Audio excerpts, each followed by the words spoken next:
It was my off day, but it appeared I would never truly be free of this place.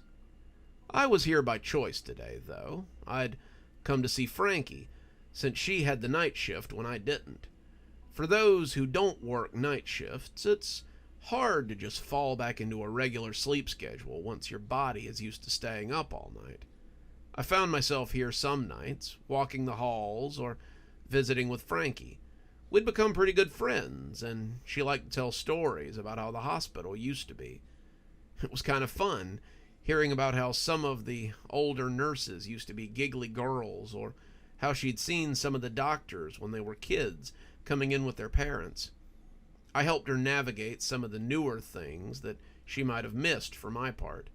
Cell phones were still kind of a mystery to her, and she wasn't sure what to make of the things that I had taken to be normal. The computer had been a major hurdle for her, but she was picking it up pretty well. So, I gotta ask a weird question, and it's gonna come off as very weird. My cheeks got a little red. Sure, what you got? I'd expected that she might invite me to dinner or something, but she turned to the computer and pointed at a spreadsheet of the third floor. There's a guy in room 320, Mr. Smith, and I'm trying to find out how long he's been here. I got down next to her, scrolling through a few things before bringing up the patient file. It's in the charting part. It gives a start date and usually a forecasted release date. Most of the time it's 4 nines until the doctor... But I stopped talking when I realized the guy had no start date or end date. That's weird, I murmured, scrolling through a few other things as I looked for a reason for all of this. There's no diagnosis either. He's on the 3rd floor, that tracks, but he doesn't seem to have a primary physician either. That's really weird. I scrolled a little more, looked a little deeper, but there was nothing. It was like Mr. Smith was just here, just taking up space. This was a hospital, and every bed was important, as I had learned from room 301, and the idea of someone just taking up space was a strange one.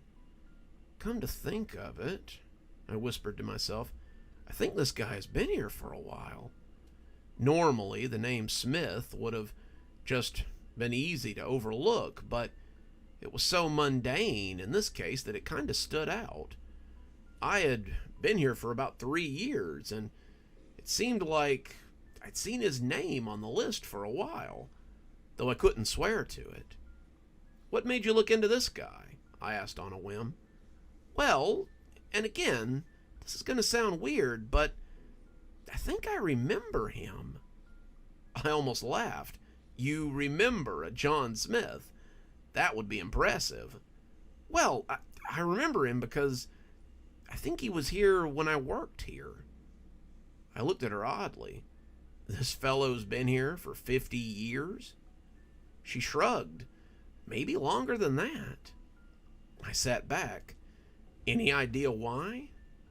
Frankie settled her skirts as she sat back as well. I think, despite the time, it would always be the 70s for her. She was always slipping back into the speech pattern of her day, slipping in little fashion choices that were familiar to her, and it was clear that she would never truly leave her time period. She was a stranger here, but she was trying to make the best of it. Well, I heard a story from one of my contemporaries when I started here. She said that one night they found a guy outside the ER, a guy who was barely clinging to life. They didn't know where he'd come from or how he'd gotten there, but they took him into the emergency room and tried to find out what was wrong with him. She said he didn't seem to have anything wrong with him, no wounds or diseases, but he was dying, and doing it pretty quickly. As he started to die, she said the ground began to shake. There were probably still broken tiles in the ER when I was here, but I suppose they've probably replaced them by now. They said the shaking got worse and worse until finally somebody got his heart going again. They put him on a ventilator and he seemed to have slipped into a coma. They moved him up to the 3rd floor, the top floor at that time, and a couple of months later, I walked into the stairwell and was gone for 50 years. I suppose he's been here ever since. That got me thinking about it, and I decided to look into it further. Cashmere Medical was a haven for the strange and the unexpected, so this was honestly just another day in the ward for me. I talked to David, who had been here for a while, but he just shrugged and said he'd never been in that particular room. I talked to Michael, but he said he'd never got any calls for that room, and the room had never called the switchboard. I was tempted to go up to the 3rd floor and ask the nurses up there, but I wanted to be sure that nothing beyond the pale was happening. Carl was in his office, watching cameras and checking emails, and he laughed when he saw me. "Boy, you just can't stay away from here, can you?" I took a seat and told him about the guy in room 320, the one I was curious about. I told him the story that Frankie had told me, and he nodded along, his face starting to change. He was listening, he was hearing, but he clearly didn't like what he was hearing. I'd known Carl for a while, and his eyes began to narrow as I told him my story, like I might be a danger to the facility. "Do me a favor, John," he said, his hands fidgeting in his lap.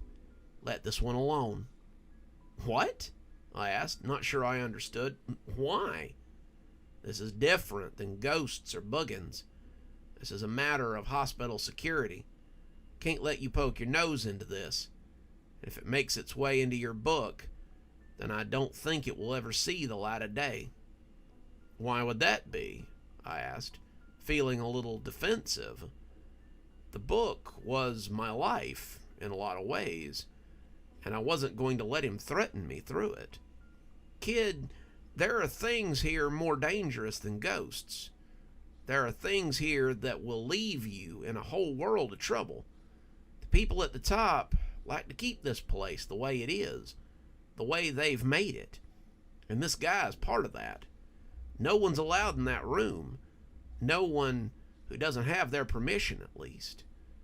The man in that room is part of my duties, a part that is handed down from security head to security head, and I could probably get in trouble for even talking with you about it." "So he has been here for 50 years then?" I asked, feeling like I was getting a pretty good idea of this. "Yeah. No one knows who he is. No one knows how he got here. But they say that his body must continue to live. If he dies, bad things could happen." "What sort of—" But he cut me off. "Don't ask. I can't tell you, so don't ask. Needless to say, you can't go in there, and I can't let you in there. Leave it alone." I left the security office, but I wasn't done asking questions. There was someone else who might know something, but he was going to be a little harder to find. I could wait for him to show up, but I knew where I could find him, too. I stood in front of the stairwell, trying to manifest my way inside, and when I opened the door, I was looking into the strange world between worlds that people kept getting lost in. I climbed some stairs, calling for him, and by the 3rd landing, I found him waiting. He was wearing the usual red scrubs. I remember what the little boy had said, calling him a dragon, and I wondered what he looked like when he wasn't putting on for me. Was he a dragon? Or was he something worse? "Well, well, well, if it isn't my favorite spirit caller, to what do I owe the visit?" So I explained to him what I was looking into, and it was the first time I'd ever seen his face match Carl's. "Do yourself a favor. Let this one go. That man is beyond even my power, and the higher-ups of the hospital are not the only ones who don't want his life to end. But Why? I asked, flopping against the wall. Why is this guy so mysterious? The orderly sighed. In this world, there are people who have a destiny. Heroes, kings, people of importance, the kind of people whose stories are written about. Then, there are also people whose existence is tied to the earth and its well-being. This man is important to the continued existence of existence as you know it. Don't look too hard at it, and continue to exist. I had more questions, but there didn't seem to be much else to say. I'd hit a wall, case closed, and there was no way to go on. If it makes you feel any better, the orderly said, I tell you these things to keep you off their radar, so you can fulfill your destiny. You may be very important before long, though I doubt you know it.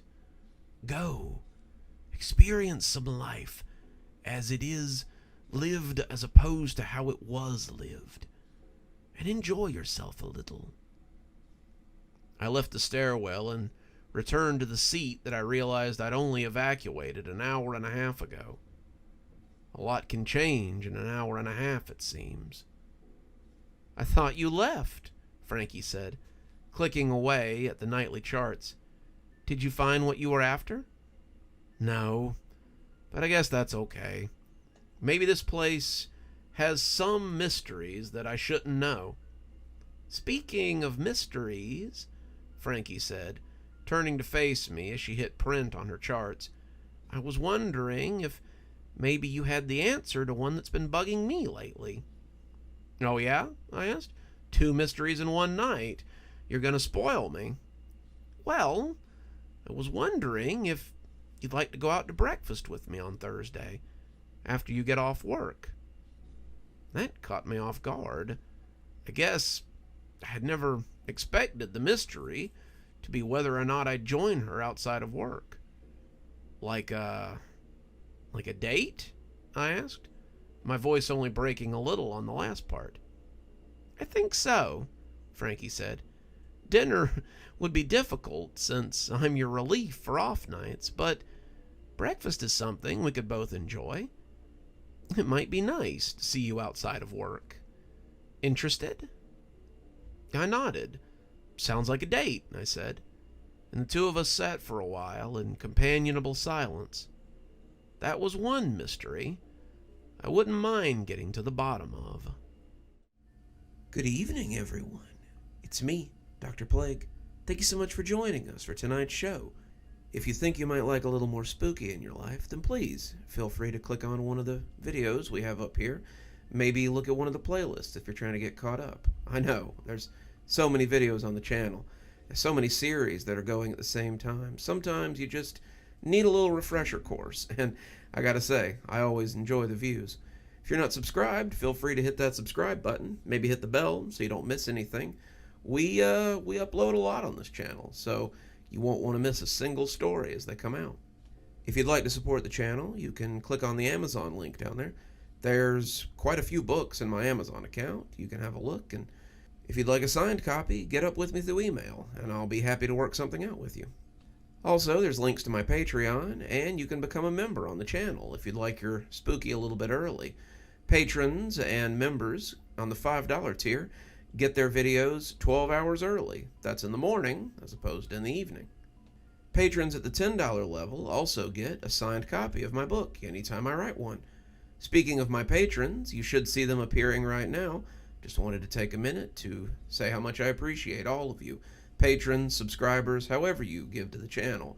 I really appreciate everything you do, and it truly touches me that you have chosen to support the channel in this way. Well, that's enough for now. Till next time, Dr. Plague, signing off. Have a wonderful evening.